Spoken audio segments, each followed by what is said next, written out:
Yo, the lies so that you never make it. Hopeless, so it seems. Eyes closed, canvas open wide to embrace your dreams.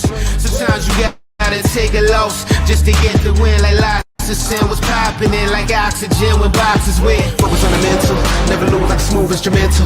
Better choose on the move and the pendle. When I get to, never lose smooth on the move, but it's simple. Never give up and we running it, maybe. We just keep winning, we conquering daily. Envision that pay me, it's never the sway me. Indigenous, maybe we winning this crazy. Your opportunity, your opportunity, your opportunity. This your opportunity, your opportunity, your opportunity, your opportunity. This your opportunity, your opportunity, your opportunity, your opportunity. This your opportunity, your opportunity, your opportunity, your opportunity.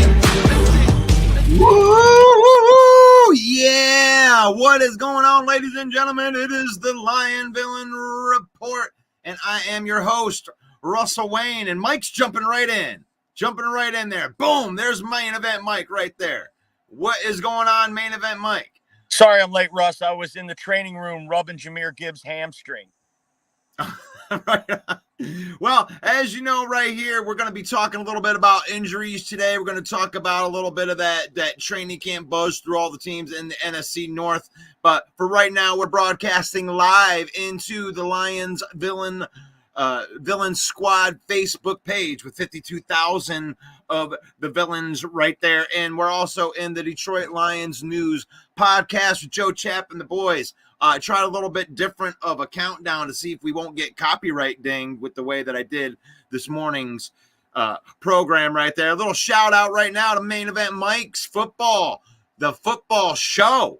The football show is every Monday night at 7 p.m. right there, and you can catch him breaking down the entire week's worth of football action. It means so much more when we get into the regular season, when we get into the regular groove of things. JC Sports on YouTube. Thank you. We got new relationships, new people wanting to have us be part of this future of the Detroit Lions right there, and the Huddle Sports Network on Roku. I got to get better at paying those bills because we don't pay the bills when it comes down to that stuff. But there it is right there. We have a family of people in here, the Villain Squad, faith, family, and football in that order. That's what we do right here. We love talking football, and we love even talking a little bit of trash to the rival teams. But at the end of the day, We care about you as human beings on this program. I don't know if that's the same in every program that's out there, but on this program, we put it in that order. But let's get to some football, Mike. Some crazy injury front stuff. It's like I hate talking about this stuff because there's 2 weeks until real football, and I hate seeing anybody lose any of their good players. Mike, what is your thoughts on just the last 24 hours? Yeah, it really sunk into me in the last 24 hours when I go, oh yeah, I go through this every year. Duh. The off season is so full of it. Oh, I can't wait. And then when you finally get the first preseason game, you're at full frothing at the mouth, right? You are chomping at the bit, champing at the bit, if you like, ready for it to go. And then you come out and it's like, oh yeah, it's preseason. That's right. I just hope nobody gets injured. And that's what you say to yourself. And then you got to come on here and, you and I aren't fake. We don't get hyped up fake, right? We don't do fake hype. If we're hyped up, we're hyped up. Correct. It's hard to be hyped up right now. I'm trying to tamp it down because September 8th just can't get here fast enough. Let's just make it through these last 2 preseason games, and let's get this season started in that run to the Super Bowl the Lions have been waiting 60 years for. Yeah, and some of them might think that we're homers for thinking that, but you know what? I really don't care what people think, because this is the most hype that we have been in on any type of Lions team in forever. And one of the reasons is because we don't really have a lot of roster battles that are going to linger into the starting battles. So all of our battles have to do with guys that aren't going to be playing week 1 for the most part. And that's just something that we're not used to here when it comes down to it. But let's get into some of these injuries, because I got this a couple of the things just from the Lions front. He was on 97.1 The Ticket this morning, and I'm just reading a quote is immediately 2 days ago, my phone is blowing up. This is what Dan Campbell says. I got all these people hitting me up. Man, what happened to kids? Oh my God, it's done. All those reports are out. But I think that we're going to be fine there. All right. I think that we're going to be good. In other words, Gibbs, Arnold, Rakestraw may miss some practice time, but they should be good to go for week 1. End quote. So, I mean, I know that we love to get people fired up on this show about like our injury-ridden guys that we have all the time, but usually it is like this. There's nicks, bruises, all kinds of stuff that happens during training camp, and thank goodness that Gibbs's injury isn't a lingering type of injury that's gonna like ACL. I saw all kinds of stupid reports that were out there trying to get people riled up about these injuries, and it's like, okay, we need to wait and let somebody that actually has a pulse on actually what's going on speak before we start jumping to any kind of conclusions. Agreed. And the way things are shaking out, if these starters just don't play and don't practice too hard and they don't get hit, if we go into the season fully healthy, I mean, we're going to need that right out of the gate. You get 3 out of 4. You get the Seahawks, the Bucks, and the Rams. And then you got to go out west to Arizona, where they historically don't play well. It's going to be the toughest stretch of the whole season is going to be the first 4 games. Then you get a bye. Then you come back and got to play the Cowboys. So it's a tough stretch. So we're going to need everyone at full strength to win those games. Make no mistake about it. This is the NFL, folks. It's going to be tough. And let's just pray that we get through these preseason games with everyone intact.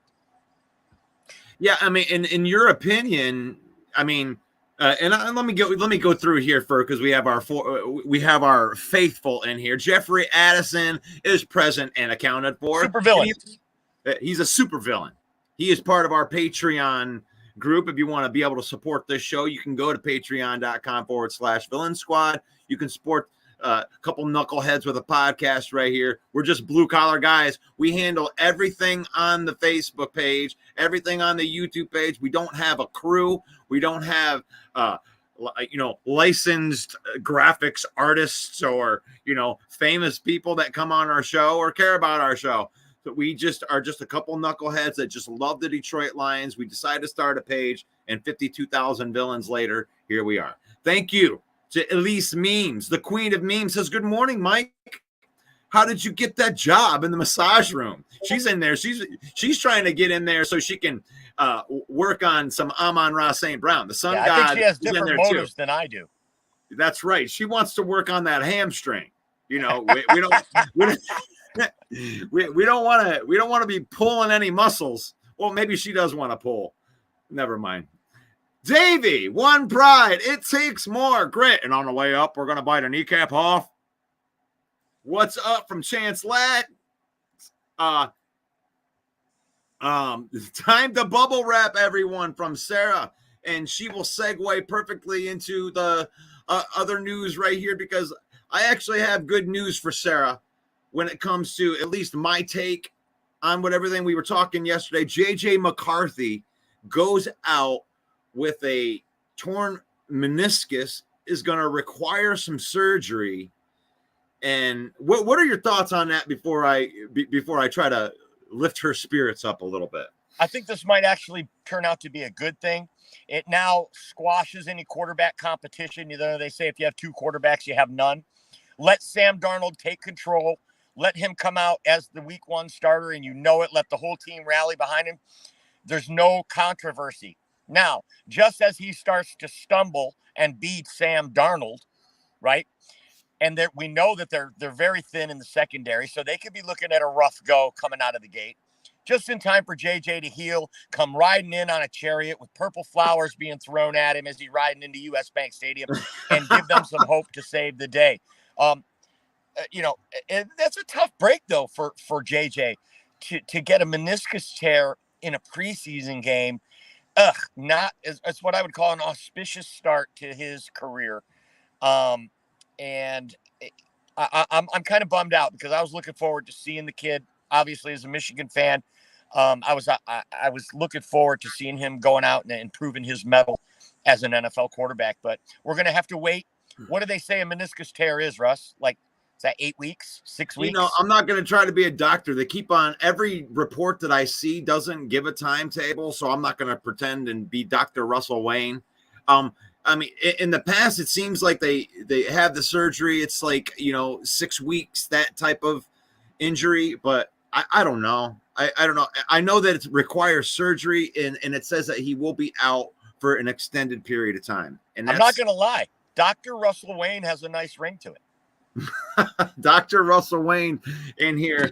But what I want to be able to do for Sarah, if she's feeling any kind of way, is to help her feel a little bit better, because albeit this might be bad for JJ McCarthy in his personal development, that as an organization, I think it takes some lingering questions right off of the gate, and it allows you to focus on what you need to focus on. And Sam Darnold was going to be your starting quarterback anyway. I don't want to like sugarcoat it outside of that. I think this really helps the mentality, them going in there where Justin Jefferson gets to practice with Sam Darnold exclusively. We're not worried about this competition anymore. The veteran's going to get to go out there, take the number ones, all of the number one snaps, get him ready to go. And he was your best chance to win games at the beginning of the year with JJ McCarthy healthy. So this does suck for JJ McCarthy, but this may actually end up being a better thing for the team long way, in the long game. It gives the opportunity for like Jaron Hall. You have Nick Mullins. You can put him on the injured reserve, the JJ McCarthy on the injured reserve. And then you could actually keep two other quarterbacks with Jaron Hall and Nick Mullins. And then you actually have more strength at quarterback than you once thought. You got Jaron Hall in there, who's been in your system for an entire year. You can get more reps into him, and maybe he becomes trade bait down the road because you've developed another quarterback. So it's a crappy thing, like in the right now for the Minnesota Viking fans, but I think that this is going to be a good thing in the long term for the franchise as a whole. It's a great take. So let's see what you guys think in there. Maybe I'm just crazy right here to think about that. There would be no pull. I'm not overreacting. JJ had a setback. It could have been a lot worse. We could have Drake May. Hey, hold on, Sarah. Drake May is 20 years old. He's the youngest quarterback to come out this year. And if you watch his college tape, he's got a hell of a skill set. This kid's got a rocket for an arm.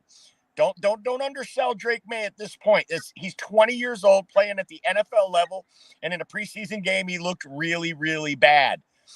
But they could be looking at a future star there when you look at his skill set and his size, and when you consider that he's only 20 years old, he's only going to get better.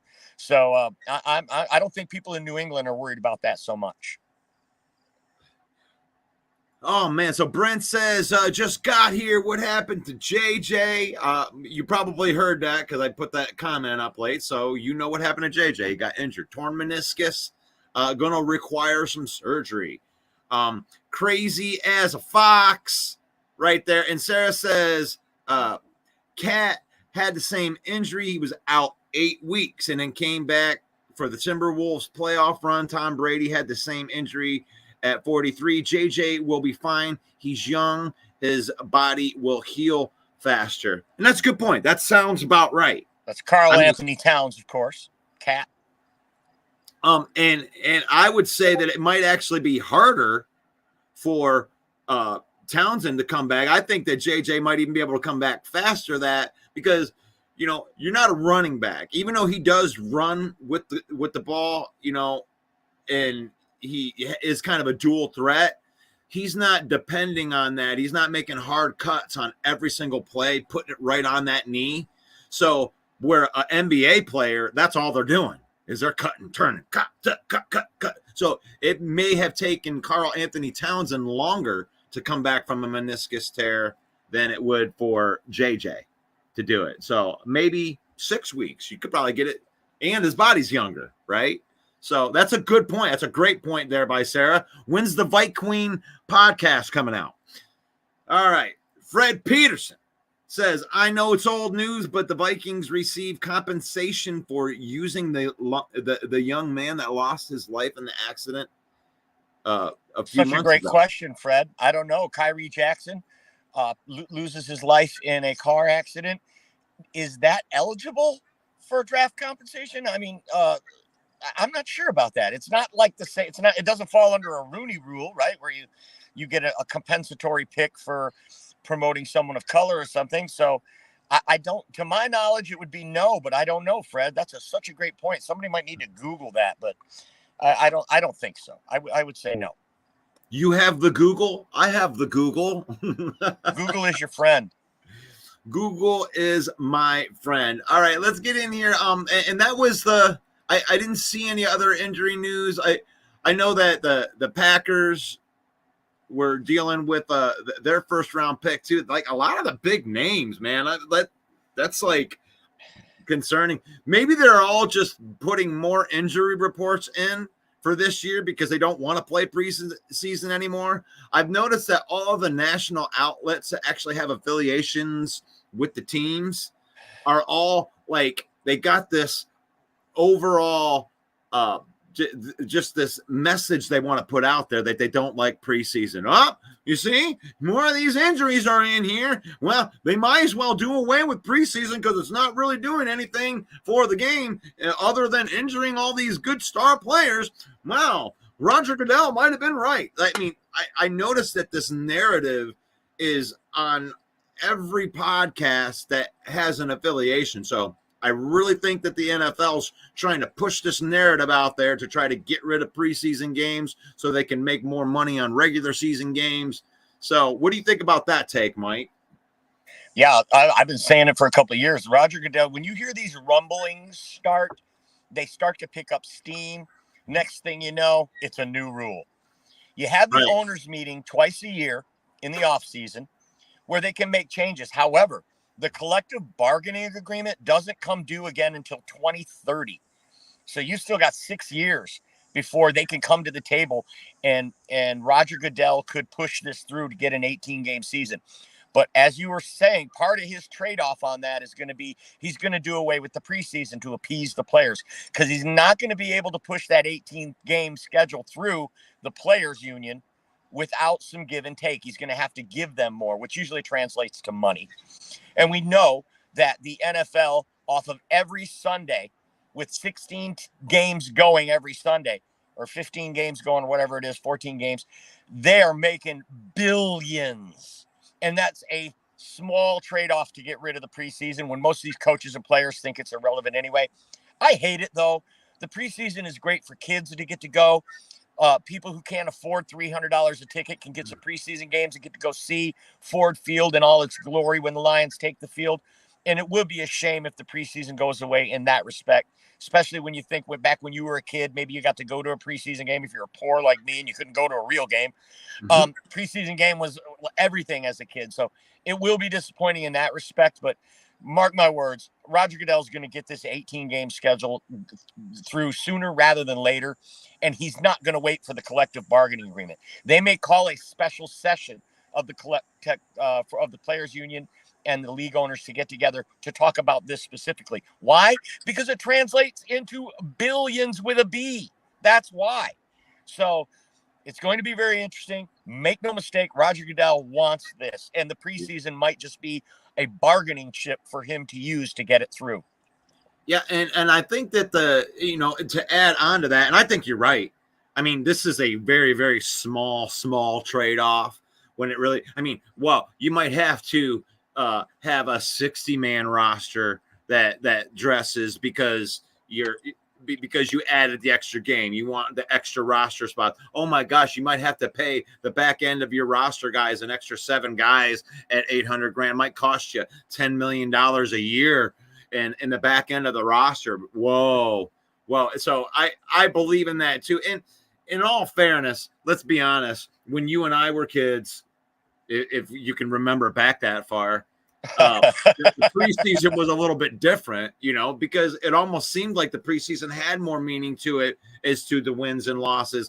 Now, all of these coaches and these GMs, they're paying these gigantic contracts. They don't want to put any of these guys out into preseason and risk injury. And look what's happening. And look what's happening. A lot of these top draft picks, getting dinged up, and they don't even want to put them out there. This injury report here with Jahmyr Gibbs and I'm looking at it with all these named players in my mind. I'm like, are these guys really injured, or is Dan Campbell trying to backdoor the fact that he doesn't really want to start his starters against Andy Reid, who always starts his starters? Well, I was going to start my starters, but I just decided not to because, they were dinged up a little bit. So I think that what's going to end up happening is right before Saturday, you're going to hear Dan Campbell say he is going to play some of his starters, but the ones that he really doesn't want to play are going to be, we better let him really heal from that injury. I'm not saying that they're not really dinged up, but I'm thinking that out of the 90-man roster, there's probably 80 of them that are dinged up, because that's what football is. They play dinged up all year. So they're holding them out. I don't think that there's serious injury on any of those things. And I think that you're going to see it play out on Sunday. I could be wrong. Call me out on it, Mike, on Monday when we come in if I was wrong. But I think that you might see something like this happen this week. Right. I agree. Here's a great take by Paul Jones. Preseason is just film time for lesser players, right? The guys that are going to get cut, at least they can get in some preseason games. They get some tape, right? They get some tape of them making plays and showing what they can do in game time. I think that's such a great call out. Something that I hadn't thought of about. That's going to be a casualty if the preseason does go away, is these guys, being able to use that. It's going to come right down to training camp for those guys now. So that's a great call out, Paul. Here's a good point by Sarah that she just brings up is players are dropping like flies, and yet the NFL wants 18 games. Right. Right. Right. We know CTE is a real thing, so let's increase the chances. Yeah, but that's the talk, Sarah, right? This is what the big talk is. It's like, yeah, they want 18 games and they want to eliminate these preseason games where these guys are getting injured in games that don't mean anything. So really, they're kind of playing right into this narrative of protecting the players. And you're not really protecting the players. You just make it so, hey, if I'm going to go out there and risk injury, at least it's in a game that means something, right? 2 years ago, we had rumblings of them taking away the chain gang and going to make marking first downs and moving the chains digital, eye in the sky. And they rumbled about it 2 years ago. And then it started to pick up steam. And now here we see it coming into the league this year. You can say the same thing about the new kickoff. They rumbled about it 18 months ago. Then it started to pick up steam. Now we're seeing it. They go to the owners' meeting and they pass it. These aren't the kind of things they need the NFLPA's approval for. But an 18-game schedule, they absolutely will, and that's not going to come cheap. The players are going to want something in return for beating their body through a meat grinder for an extra week of the year. Right. And I think that extending the roster is imperative for putting the 18 games in. You got to put at least 60 dudes. Yeah. I mean, it needs to go from 53 to 60 at least, if not 70. Right. And maybe they can do away with this antiquated system that they have. Oh, 53-man roster, but you can only dress 48. It makes no sense. It's never made sense. It doesn't make sense now.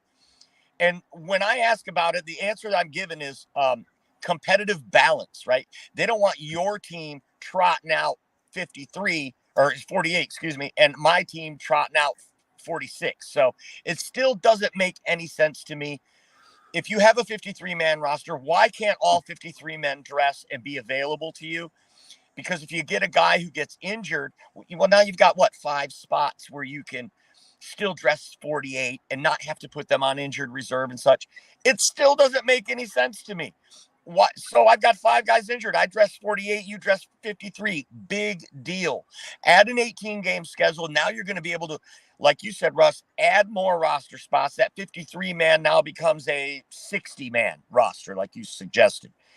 And maybe they can just trim off the fat from these rules, which don't make any sense. Competitive balance, that doesn't make any sense. If your guys are hurt and my guys aren't hurt, hey, we all got the same number of roster spots. If I got a guy who's hurt, so I don't dress him and I bring a guy up from the practice squad and I dress him instead. Right. Where's the harm in that?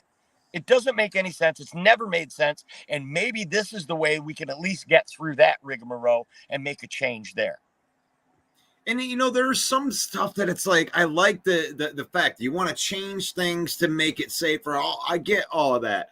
But it's like, it seems like with every great rule that they bring in, they got to bring in 2, like, what the hell really this kickoff rule? Are you watching this thing? Like, this thing is I hope it doesn't ruin the season. Like, I keep on looking at this. I am not too optimistic about this kickoff rule coming in and being something that I'm going to like.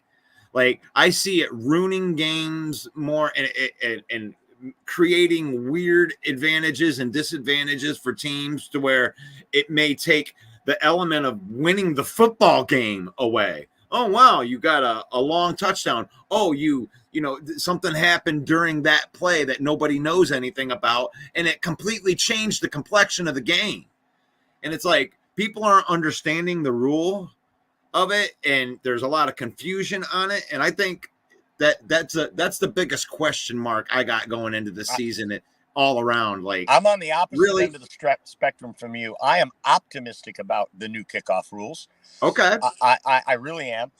Talk about it. I think when the season is over, they're going to measure the injuries. They're going to look at those metrics, and they're going to say, wow, injuries were down, scoring was up, touchbacks are down. And those are the 3 prongs of this whole initiative that they're trying to get through to eliminate the boring touchbacks. We're seeing guys kick it out of the end zone on every kickoff, every game. It's boring. It's going to create more excitement and probably less injuries because these guys don't have a 30, 40-yard running start to crash into somebody at 265 pounds. It's also going to come down to your special teams coach. It's new ground for him to be able to show what he can do, he or she, I should say. We have Dave Phipp, one of the best in the business in Detroit. He's very innovative. And we also have Hank Fraley, the offensive line coach, one of the best in the business on teaching blocking. He was a longtime pro, Super Bowl champion. He knows what it takes. And when you've got guys out on the coverage team that are defensive players, they may not be well versed in blocking on some of these other teams. The Lions are going to cover that base. I'm excited for it. We have dynamic guys like Khalif Raymond and Jamison Williams back there that one arm tackle and you're gone. They're gone. And I just think it's going to be exciting. I'm excited for it. And it's only on a one-year trial basis here in the NFL. So let's see how it works out. I'm excited. I think it's going to stick. I love that take, man. I actually kind of got fired up while you were just, talking about that right there. I'm like, yeah, okay. And I think that's what it'll come down to. I guess if you're scoring a bunch of touchdowns and it's helping your team win a whole bunch, you're going to be like, wow, this is the greatest rule ever, Mike. We're scoring and kicking people's ass. And then the other team that's getting scored on and it'll be like, this rule is stupid. Stupid rule. Can't believe it got dropping it. What was this, XFL? It's not working out for my team. Like, I think that's what you're going to see. And I'll probably be that way. Either way. I mean, if week 4, if Jamison Williams has 4 touchdowns based off this new kickoff rule, and I'm going to go, hey, Mike, you're right. This ain't too shabby. Oh gosh. So I'm glad to know that some of these Lions injuries aren't super bad. Like there's nothing that is going to really linger into the season from what they're talking about. Now the official injury report hasn't come out yet, but Dan Campbell did go onto 97.1 the ticket today and just said everybody's going to be fine. It's like they're not going to linger into the season. So that's what leads me to believe this conspiracy theory that Dan Campbell is having these guys be all 4 of those guys have I don't want them to play in preseason game injuries. And I don't know if they're going to stick through the regular. Hey, looks like they're going to be ready just in time for the regular season. Go figure. Oh gosh. GM, my Lions brother. That's good morning. I'm so football oriented. I'm like, GM, which one of us is the GM, Mike? Good morning. I'm such a football general manager, my Lions brothers. General manager, my Lions brothers. If he puts TY for thank you, you're going to think it's Ty Chandler. That one's for Sarah. Oh, we are in the dog days of summer. I was watching Locked On Lions with Matt Derry, and I love this. How he calls us the dog days, and it makes you understand because we're past the point of we got. Oh my God, we're so excited! It's preseason. Oh, it's just preseason. Oh, it's just preseason. And nothing's going to change for the next week and a half. A couple of guys might get injured or the bottom end of the roster might change for a couple of teams, but we're really not going to have a lot of worthwhile news. Mike, they made a couple signings. Do you have a cornerback signing? Do you have that? Yeah, his name is Isang S.A. I can't remember. I didn't write it down. He's just going to be a camp body. We got these guys that are getting banged up a little bit. So we're going to need people out there to play these preseason games. So they're bringing in guys, giving them a look. From what I'm told, Jeremy B told me he's just a camp body. I couldn't even find anything on him when I looked it up. So, and then the show was starting, so I didn't have a chance to follow up. So I don't think it's anything worth noting, but they did waive Deron Gilbert to make a roster spot for this person, which was a bummer. Ukwu showed out in the preseason game. He plays linebacker, and I thought Deron Gilbert played really well. He was all over the field. They were calling his number all the time. I at least thought Deron Gilbert would make it to the end of the preseason before he got cut. He's a Detroit native, went to Eastern Illinois, or Northern Illinois, I should say. And I was really rooting for him, but now he's been cut to make room for this corner. Now that our corners get nicked up, they need another body in there. Rajneesh in the house. Green Bay down. Detroit. He comes in and just like does the Tasmanian devil move, where he's just like, "Hey, everybody!" Like he uppercuts all the other teams and like, "All right."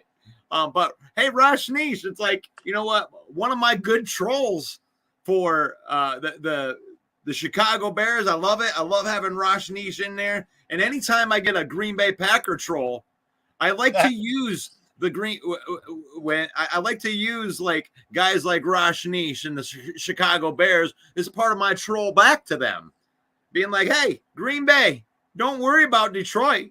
You should worry about Chicago, who's coming to kick your ass for the first time in 5 years. You should be worrying about." I mean, I know that we want revenge. You know, you want your team to do really, really well, but you know, and you should worry about the Detroit Lions. But you should really worry about the Chicago Bears, because not only did their team get better, but they dislike you worse than they dislike us. I mean, I don't know, Rajneesh. You can say that. Rajneesh, which team do you hate more, Green Bay or Detroit? So that's what Green Bay should be worried about. 53 men on that Chicago Bear team that want to eat the Green Bay Packers for lunch. They are starving for a victory in Lambeau or Soldier Field against the Green Bay Packers. Like, I'm actually happy that the Chicago Bears, I'm past the point where they beat us, and I'm like, and I've dealt with it. And I've dealt with it, and I'm happy that you don't have that sweep anger that you have against the Green Bay Packers that you're going to have against us. You're not going to be as mad against us as you are against the Packers, because they put it to your team 10 times in a row. You like that. You like that. Like that. Like that. Like that. Like that. Oh, God, that's got to suck. Get your ass kicked over and over again. I know what that's like. I'm a Lions fan. We lost 11 games in a row in 21. I know what it's like, man. I feel it. Green Bay with a passion. You see, we can agree on this show. Hallelujah. We can have an agreement on this show. It's such a beautiful thing to know that we can hate Green Bay with a passion. Oh, man. Can we pull up Jeffrey's comment there? Bad news, according to many of the articles that I've read on Facebook, many of our Detroit Lions have died in multiple plane crashes and car crashes. Man, Jeff, I feel you there, buddy. It's so frustrating. Some of these groups on these Lions groups on Facebook, they allow these scammers, they allow this clickbait into their group. And it's like, I just, tragic news. I just keep scrolling right there because it's just clickbait. Right. It's horrible. And now there's this deep fake going on where you can recognize it.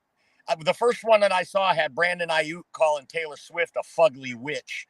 And I was like, wow, did this dude really say that? And I start Googling and researching him. No, it's just a fake. And now this guy's picking up steam with his deep fakes. And now he's got all of them going out. They got Mike McDaniel saying we're going to win the Super Bowl, all kinds of stuff. Know how to identify this stuff, folks, and just keep scrolling.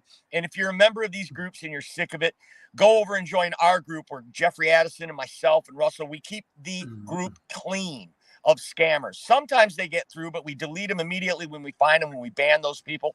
It's called Lions Main Event, MANE, Lions Main Event. That's a group on Facebook. We just reached 20.5 thousand members of the group. I'm really fed up with all the disinformation. Now, we might put up a meme or something, right? Obviously something that's fake and tongue in cheek, but it's not trying to be passed off as real. Okay. Something that's funny, something obviously is not real. But I don't know where some of these people get off trying to say that Jared Goff's wife died.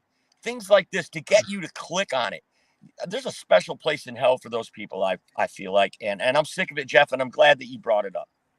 And I'm glad that you brought that up right here. This is what the page looks like when you go there, Detroit Lions main event. And Jeffrey, you do a fantastic job. I mean, I don't know, like, we've been friends through Facebook, through this group for a couple of years right there. And I had no idea what attribute you were going to be to the Villain Squad's page in this group when I made you a moderator. And that's what it is. Like, people that are engaging, that are putting up good content on these platforms, I'll make you a moderator. And I had no idea you were going to work out that well, Jeff. And I think you do a fantastic job at keeping all those scammers out of there. And if you are a member of the group already and you see something that goes up there that we miss, feel free to reach out to us. We'll get rid of that stuff so fast. And if you're interested in being a moderator on there, just let us know, because we can use all the eyes and ears. I mean, the more the group grows, the more help that we're going to need, because you can't tell who's going to be a scammer.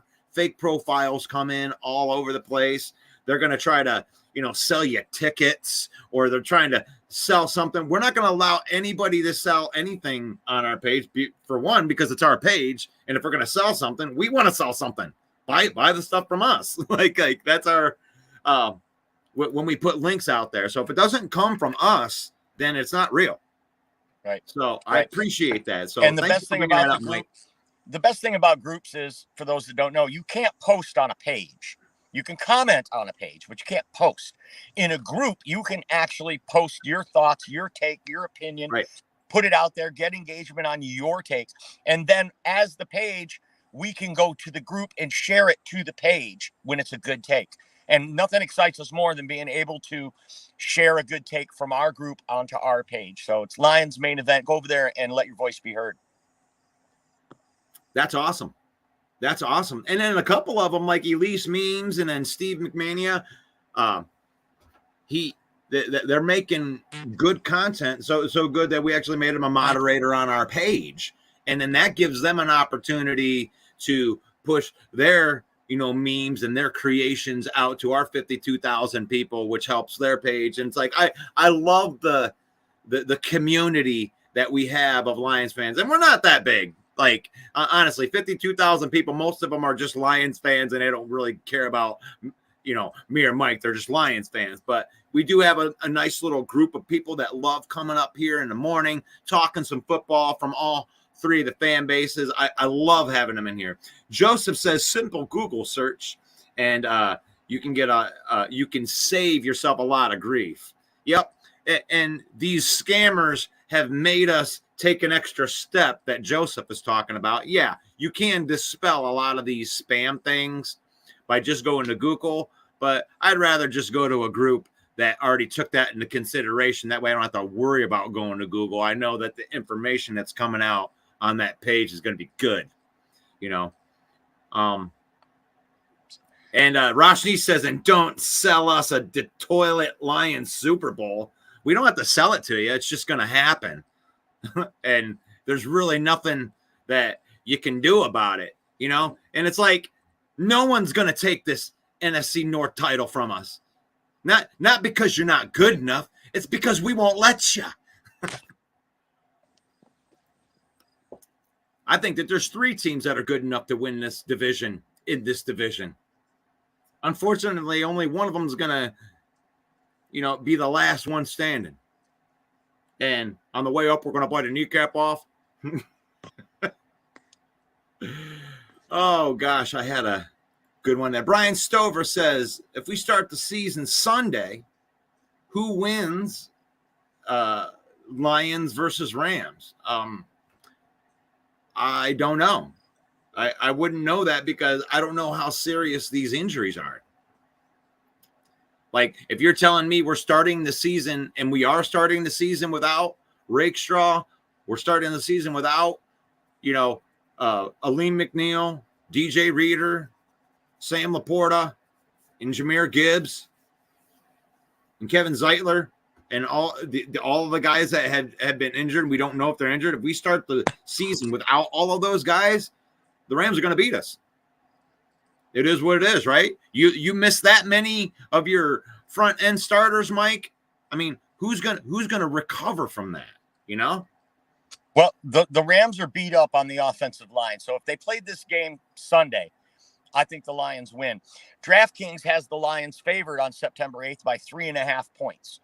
So they're already the favorite out of the gate for week 1. But I think if it started this Sunday, we are healthy and in a better spot than the Rams are.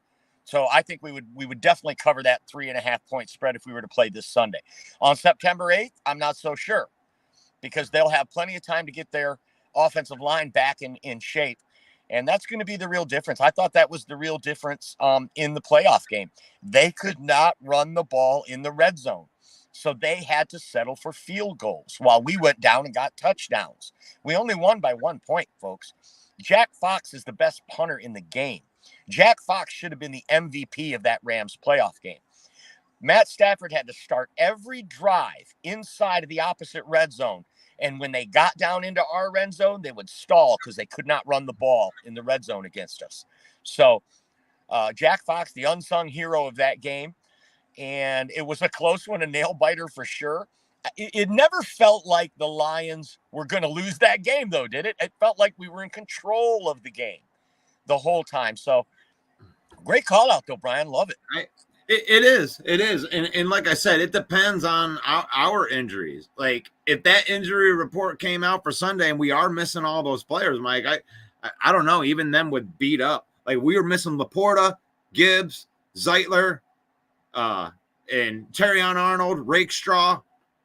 But Zeitler and Reader are the only two guys that really wouldn't play if it was Sunday because Dan Campbell said it. These guys they'll be fine. They're going to be fine. They'll be ready. By the season. But I believe that these guys are ready. I mean, Hendon Hooker might not be ready. You see. Actually, didn't they say Hendon Hooker would be ready for the Chiefs game? They did clear that concussion protocol. Here you go. Campbell was naturally asked of quarterback Hendon Hooker, who had entered concussion. This is from the sideline report right here. Brad Berryman said being injured for the Sunday's game, would he play? And he said, I think so. He said, quote, I think so. I think there's a good chance. I think he can. Absolutely, yes. But I think it's trending in the right way. Right. So that's what, end quote. There you go. So they're expecting him to be able to play on Saturday. But you still have to go out and get Jake from State Farm to come in and learn the playbook just in case you need a body out there to run some plays. But I'm not looking at any type of big signing in that quarterback spot. And that's what I told you the other day, Mike. It was like it really tells you how serious they are about that second quarterback position, because if they really had that big of a question mark on Hendon Hooker, don't you think they would have went out and signed Tannehill? Don't you think they would have made a trade for a guy that that has NFL experience? Don't you think that they would have done that this week? They won't wait till next week, would they? I mean, to go into the season if they really felt good about Hooker?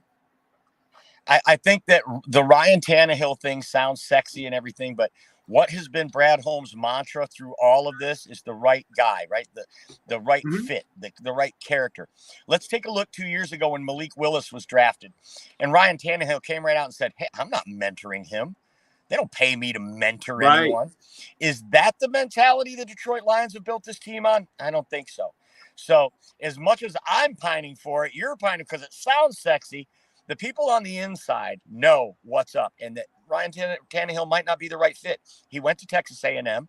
So did Dan Campbell. Maybe Dan Campbell has intimate knowledge of this guy that we don't and knows that he's not the right guy. Otherwise, they should have ran out and signed a veteran QB 2 weeks ago, in my opinion.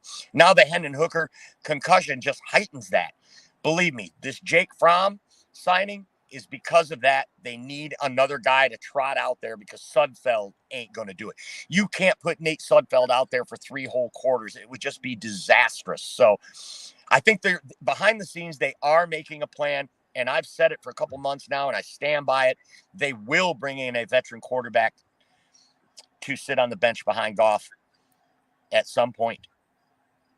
Yeah, I don't agree with that. Like, I mean, the thing is like, I think that the Lions say stuff without saying stuff, and this isn't my opinion. This is just kind of like the thought process I think that they're in. Because if what you're saying is true, Brad Holmes was a good GM, Mike. Like, if what you're saying is true, he should have did it a couple weeks ago. That you don't want to get caught with your pants. If they were going to do it, they would have did it because Brad Holmes was a good GM. The fact that they brought in Jake Fromm, State Farm, that shows me that they are good with Hendon Hooker and his development, that they have trust in what he's been doing in practice, the stuff that we don't see. So that to me, that's just telling a story. It's not my opinion. It's just something I feel inside that if they were going to do it, they would have already pulled the trigger on that. And one of my favorite Packer fans in the whole world, Mark Elmore, is preseason priming of the excuse train. You know it. We're trying to get the excuses out of the way right away.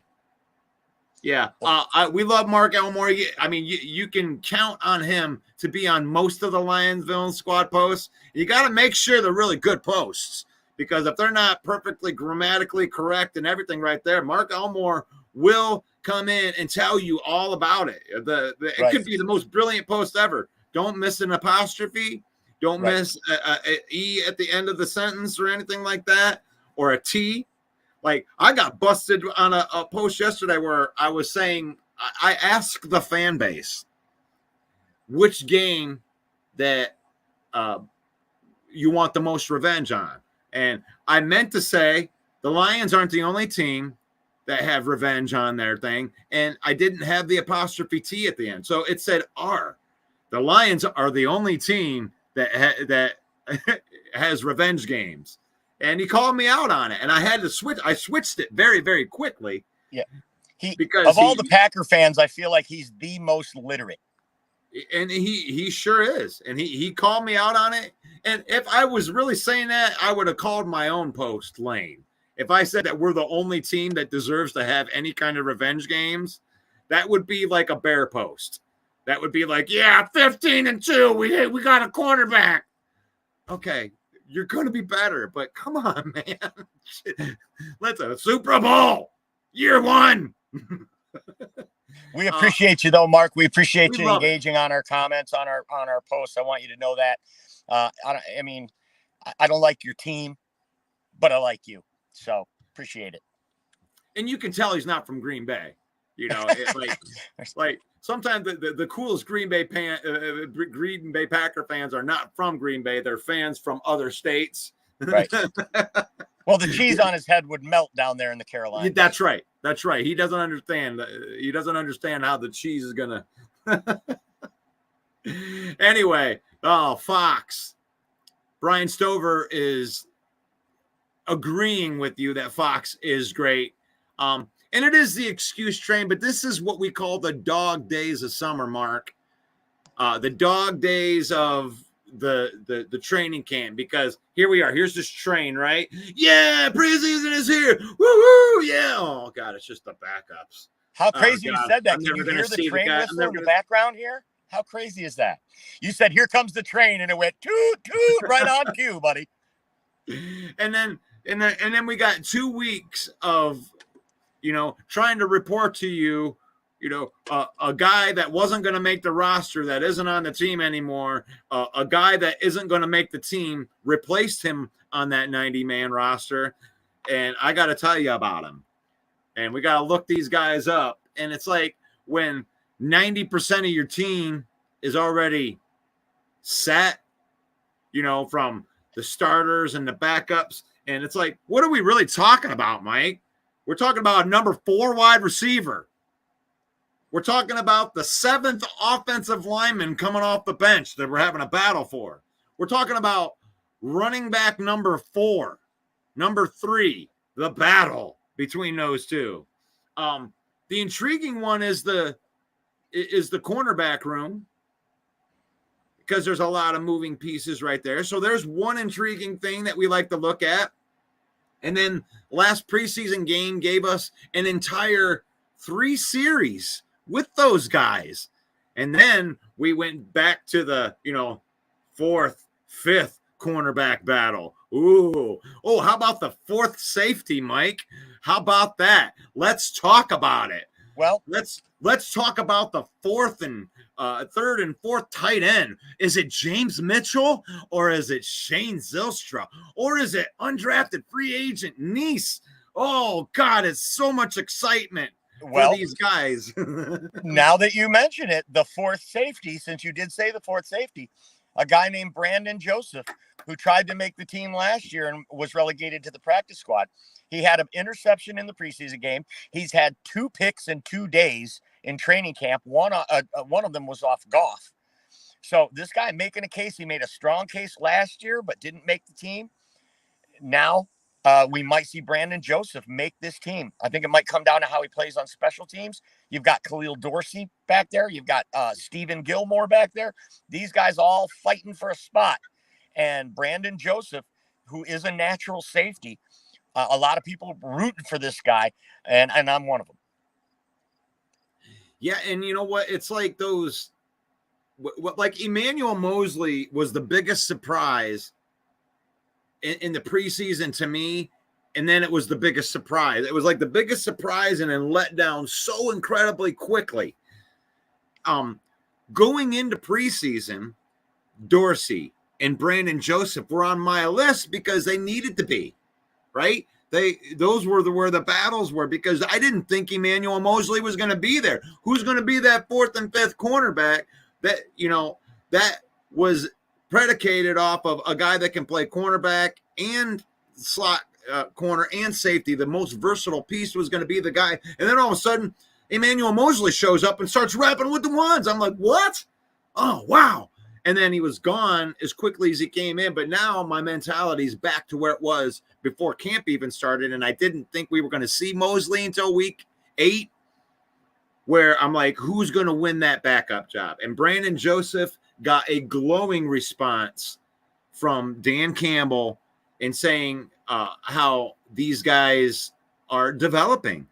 These practice squad guys that have been with us since 2021, these are the guys that are creeping in the back end of our roster, and I absolutely love that, because it's drafting and developing, and or bringing in undrafted free agents and developing, instead of, oh, we need to go get Daniil Hunter and pay him a whole bunch of money to play. Like, instead of that, we're falling back on, let's get these guys in and have them learn the system, and then in 2 or 3 years they might be popping up to our roster and making contributions on the team.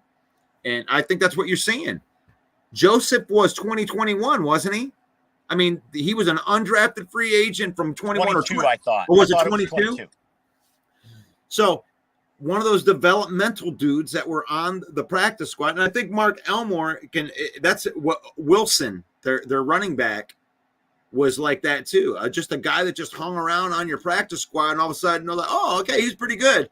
Not the high-end guy, but all of a sudden he's making it on your team because Green Bay knows how to draft and develop. Yeah, and last preseason, Emmanuel Wilson, the running back for Green Bay, showed out in the preseason. Then he got an ankle injury, and he never made it on the field in the season. So he's showing out again in this practice. So A.J. Dillon is hurt, right? Didn't he get A.J. Dillon got hurt? So that might open up now for Emmanuel Wilson, who's a bigger back. And now that you've got Josh Jacobs in there and you've lost Aaron Jones, and now you're going to lose A.J. Dillon for some sort of time, that could open up for Emmanuel Wilson. And this kid's scary, man. For a big man, he is so fast. So I thought last year that he was going to be a diamond in the rough for them, but was not to be. Jeffrey says, I've been rewatching last season's games, and it took a while to present the team that we became. We had to start over. Unfortunately, we are starting over with bigger talent. Right. And he's obviously tipping his cap to the moves that Brad Holmes has made in the secondary. We've got more talent on this defensive side now. Moving Zeitler in on the line. He's going to play. He might not make it for the season opener now with this injury, but he's definitely going to be an integral part of that offensive line for the season. Yeah, I love that call. We're starting over with bigger talent. And we were 12 wins last year, and we got more talent this year. So pardon us, Mark Elmore. Pardon us, Rajneesh, for beating our chest a little bit because we've been your punching bag for 60 years. And here's an interesting thought. How long will it take for the Lions to come in last place in this division? I think it's going to be years before we are at the basement again. These things run cyclical, right? Except for the Packers. They seem to never finish in the basement. They haven't since they won the Super Bowl. They haven't finished fourth in this division. Right. I mean, it was the early 2000s the last time they came in fourth place in this division. So that's crazy. I think we're moving towards Packer-esque type of roster building and fluid salary cap where we've got new talent coming in to replace the old cap talent that expires on their contract. The Detroit Lions are going to be a problem in this division for at least 10 years. That's my take. Yeah, and that's the truth. And that's the thing where the Packers have the leg up on the Chicago Bears. Like, I don't care how many guys you got, Chicago Bears. You haven't proven that you can win games with your coaching.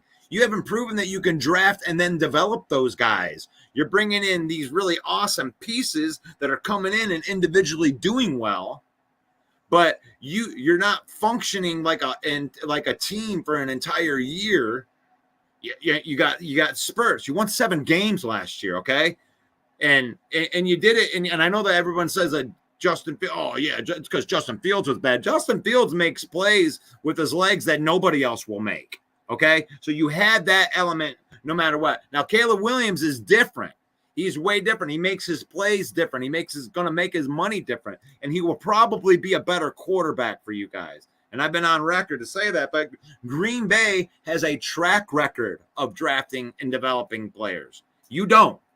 Now, I would say long term that the Lions don't have a track record for drafting and developing well. Only under Brad Holmes. The only track record I can give us that is good is from when Brad Holmes and Dan Campbell got here. Nothing really before that. There were spurts here and there, but not good coaching. Something was amiss at all of the different eras that I've ever watched Lions football until now. Mm-hmm. So, and I think a big part of – go ahead, Russ. Sorry. Drafting and developing is a very, very important thing. It's more important than the free agents that you sign in the offseason. Mm-hmm. But go ahead, Mike. That was the. I think a big part of that is in the past, before Brad Holmes got here, bad GM moves, overpaying for free agents, drafting poorly, drafting for need, which is something the Lions always did. Terry Fair, I'll give you that one. We had no secondary, so it was a very bad secondary draft. We took Terry Fair. Drafting for need, reaching for players, overpaying free agents. Those are the hallmarks of the Lions front office for my entire life, right? You'd make a great draft pick in Chris Spielman, but then you'd miss for everyone else in that class. Right. And it seems to be the opposite with Brad Holmes. He hits in late round draft picks. This is how the Niners have risen to power, by hitting on late round draft picks. You got guys on rookie contracts that are frontline starters for you that you drafted in the 4th, 5th, and 6th round. To Chance Lax makes a good point here that Mekhi Wingo might be one of those players. No idea how he fell to the 6th. I love this player. He's got the same measurables as one of the greatest D tackles in history, John Randall, for the Minnesota Vikings. They always said he was too short, this and that. But playing D-line's all about pad level, getting low, getting leverage, and this guy's strong as an ox. He could be a diamond in the rough. This could be a future John Randall coming into Detroit, and it's just indicative of what we're just talking about, a 6th round draft pick. He's not going to see the field a whole ton this year, but as we develop him, He could turn into a beast. He has all those things. He wore number 18 at LSU, which is reserved, by the way, in case you don't know. Not just anybody can go in and get number 18. In fact, Justin Jefferson never got to wear that number in college. He had to wait till he got to the pros to get it because it's such an honor to wear that number at Louisiana State. And he got to wear that number. It is a mystery how he fell to the 6th round, especially when you watch the tape. He is a dog on the D-line. Nothing but great reports from him so far out of camp. And this is just another indicative of what we're talking about. A late round draft pick that could develop into something like you're saying, Russ, like the Packers do. They took Carl Brooks a couple years ago, a guy a lot like Mekhi Wingo, a lot of the same measurables, and he's starting to show out. And he's an integral part of their defensive line rotation now, just coming into his 3rd year. Right. So definitely a good call out by Chance. I love Mekhi Wingo. I love that pick. And Brad Holmes has been picking different type of players. And one of the things, I don't know if it was Brad Holmes that said it. I remember watching an interview about the draft, and it's like when you pick these guys, when they use the word pro ready, that is a negative to a guy like Brad Holmes, because you know what that means? That means I'm going to have to unteach you some shit because we run stuff a little bit differently here. Brad Holmes goes to get the physical freak, the guy who might not know as much, but he's got something that nobody else has. I can teach you. Like we're like the ultimate, like the women that go get the guy that has the 6-pack abs, and it's like, I can change him. That's what that Brad Holmes drafts. All of his draft picks are like that. I can change you. You run faster than anybody. You come around that bend quicker than anybody. You got lower pad level. You do that at a rate that no one else can do it, but you don't know how to play football yet. I can change you. And we do have a segment we're working on for a future show about those maybe 4 or 5 guys that Brad Holmes has drafted. 22% of all of Brad Holmes' draft picks have made a Pro Bowl. That's not just good. It's historic. It's unheard of. No GM in NFL history has had 22% of his players become Pro Bowlers in the first 3 years. It's unbelievable. And there are still guys on the list that have a chance to add to that. So, yeah, and you're right, Mike. And that is going to be the segue to end our show today right here. Brad Holmes. This is what we're going to talk about tomorrow when we get on this program. Brad Holmes preseason. 4 guys that we gave up on, that if Brad Holmes hits on these 4 guys after everybody that he's hit on, right now, Brad Holmes is at a historic pace of Pro Bowlers, guys that he drafts that make a huge impact on teams. There's 4 guys that we're going to talk about tomorrow that aren't on anybody's list, that if they do hit, that Brad Holmes is in one of one. Mm-hmm. He is one of one. Third-year jump is a real thing in pro football. And we have some players coming up on their 3rd year getting ready to make that jump. And those are going to be players we're looking at. And like the graphic said there, 4 guys that we gave up on. Maybe we didn't give up on them, but we gave up on the thought of them being Pro Bowlers. I've done at this point last year was one of those guys. And we saw what he did down the last 6 games last year, and he's coming on strong. All right, we are tabling that conversation for tomorrow. Don't be giving them any hints on who these guys are, but I know that I've done bus talk on all of these guys. We've had bus talk. We've had a slew of Lion fans in here already calling these guys bus, but that's not what we're talking about anymore. This is the preseason preview. This is the Villain Report every morning, 10 a.m. And I'm here to tell you guys that this is about faith, family, and football more than anything else. As much as we love talking football and we love, trashing on the Packers, like, we don't care that you follow a crappy team. We want the best for you. If you're listening to the words that are coming out of my mouth right now, I want you to be blessed. Mike wants you to be blessed. We want you to succeed in your goals. We want you to use football. Faith, family, then football, in that order. We want you to use football to create memories with your family, to enlighten or heighten your life, to have some things that you can do with your family that you can look back on. And I got to bounce. Have a great day, villains.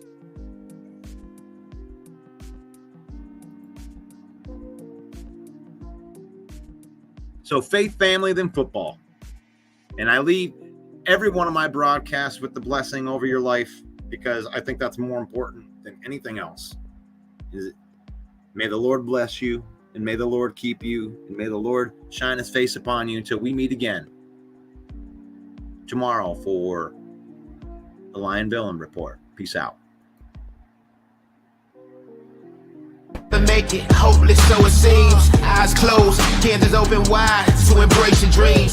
Sometimes you gotta take a loss just to get the win. Like Lysosin was popping in like oxygen when boxes win. Focus on the mental, never lose like a smooth instrumental. Better choose on the move in a pinto. Choose what I get to, never lose smooth on the move, but it's simple. Never give up and we running it, maybe. We just keep winning, we conquering daily. Envision and pay me, it's never this way. We indigenous, maybe we winning this crazy. Your opportunity, your opportunity. Your opportunity, it's your opportunity, your opportunity, your opportunity.